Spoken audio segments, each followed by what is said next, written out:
we jumped off the middle of the Golden Gate Bridge during rush hour on Columbus Day. So it's Columbus Day, it's a national holiday, so it wasn't that busy.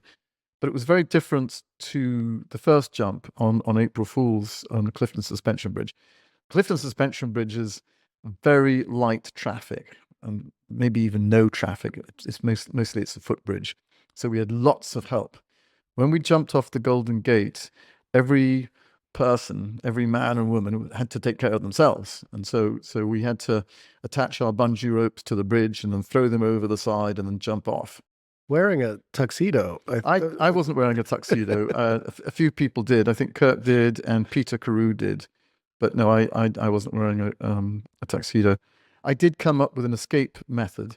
Working with a friend of mine, I was going to Virginia Tech at the time, and a friend of mine at Blacksburg, that's where Virginia Tech is, ran a climbing shop.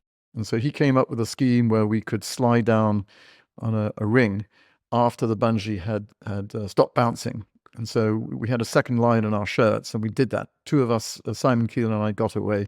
It was a bit tricky getting your weight shifted from the bungee onto the second line.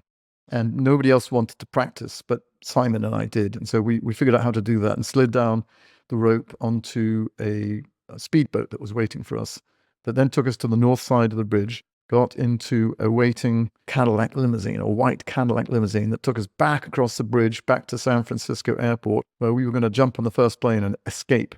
But it turned out the police who came, they weren't that upset. They arrested everybody there. But as we were driving to the airport, we did listen to news of this and listened to people saying, well, there's this thing called bungee jumping. I wonder what this is all about. On the radio while you're in the car. While we're in the car, we're listening to news reports. And also there was a report that 2 people had escaped, that was us, and that the police were after us. And I thought, yes, finally, I'm a wanted criminal being chased by the law. But